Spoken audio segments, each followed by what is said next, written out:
Good morning, everyone. It's very nice to see such a good turnout here this morning.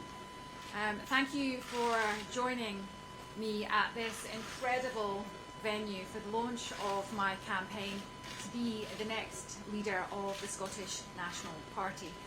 I'm humbled by the support that I've received from many SNP members who've nominated me to stand for the leadership of our party, and I'm ready to take on this challenge and lead our party forward towards a brighter future. But I want to be really clear at the outset that this is not just about me. This is about all of us. And this is about our shared commitment to building a better Scotland. So I want to take a moment to thank my SNP colleagues in Holyrood, in Westminster, and in our councils up and down the country, and to those who will be endorsing me publicly in the coming days and weeks, I say thank you. And to those who have already made commitments to other candidates, I want you to know that I will work with you and I will support you as leader of our great party. Our campaign is built on hope, optimism, and a belief in the power of our people. The truth is that our movement has been divided for far too long by petty differences and personal agendas. But we can't afford to let these differences tear us apart any longer, and we must come together as one united force for Scotland, because the challenges facing our country are too great for us to face them if we are divided. If parties stand on a mandate to begin independence negotiations and achieve a majority of the votes cast, then they are entitled to pursue it. All unionist politicians used to accept this, and it's only now they whine because they fear losing. This morning I've sent a letter to all the independence groups notifying them of my intention to establish an independence convention on day one of my leadership. I will unite the movement and ready our country for independence.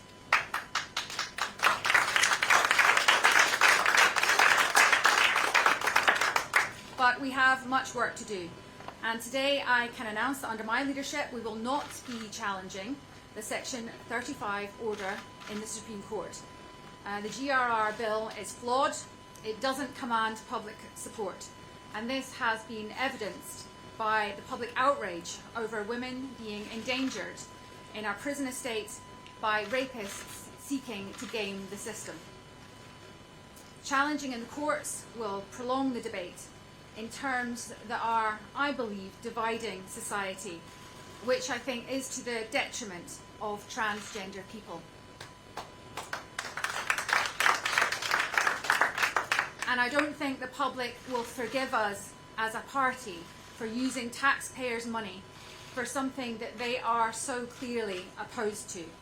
Instead, I'm going to seek a consensus. But I will say clearly here that there can be no compromise on women's rights. I'm going to seek, thank you, I will be seeking consensus and not compromise.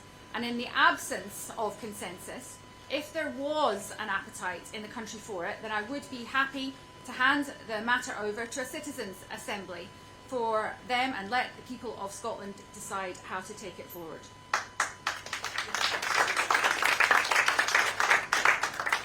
I am the candidate for change, not continuity. I want to restore the mission which allowed the SNP to replace Labour as the dominant party of Scotland. That is independence for Scotland and good governance. I respect everything that my predecessors have achieved since 2007, but recently we have lost our way. And under my leadership, we will re-establish our track record, we will reform our team, we will reiterate the vision of an independent country with parity of esteem in the world. And the vehicle for this is the Independence Convention, which I've committed to establishing. And I want the membership of the SNP to be left in no doubt. For me, independence is the immediate priority.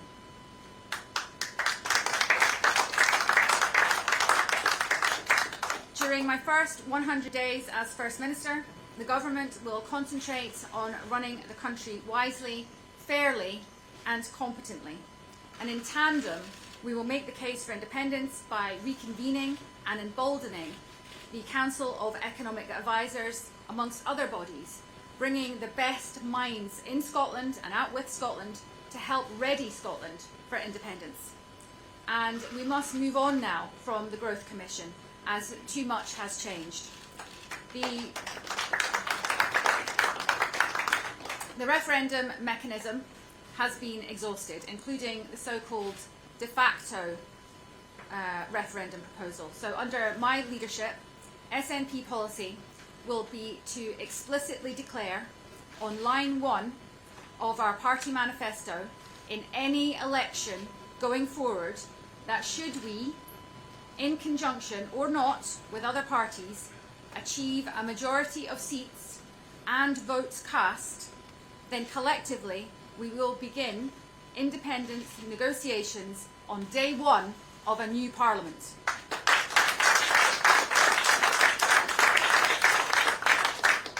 So this is the voter empowerment mechanism, and it is designed to let the people of Scotland decide when they are ready. I will hand back independence back to the people where it belongs. I am the competent government candidate, and the key to success is collegiate governance, where people of ability are appointed to key positions and then allowed the freedom to flourish in their portfolios. And an SNP government must be open to advice and help from all of Scotland in running the country wisely. And I'll not shun any section of our party, far from it. All colleagues and members will be encouraged to speak up, to speak loudly, and that will be balanced by a commitment that they listen earnestly and quietly if they expect the same in return.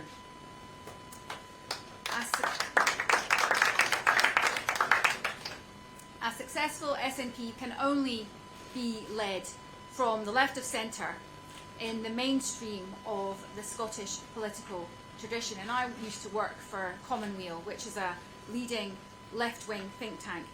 But I recognise that all successful parties are coalitions, and all successful countries value enterprise as well as fairness. And the SNP has always been a broad church, and I will reaffirm that by healing the divisions that have emerged over the past few years. Everyone is going to make up and move on. These are the reasons why I'm standing for the SNP leadership, and this is why I'm asking for your vote to be the next leader of the Scottish National Party. We all know that Scotland has a bright future ahead of it, and we must recommit ourselves to making that future a reality. We believe in the independence of our country, and we are committed to achieving it in a way that is fair, inclusive, and just for all. But we also believe in human rights, in collegiate governance, and in creating a Scotland that is welcoming and open to all. We believe in the power of our communities, and we are committed to working with them to build a better future for ourselves and also our children. So I ask you for your vote, not just for me, but for Scotland. So let's come together, let's build a better future for our country. Let us do it with hope, with optimism, and a belief in the power of our people. Thank you.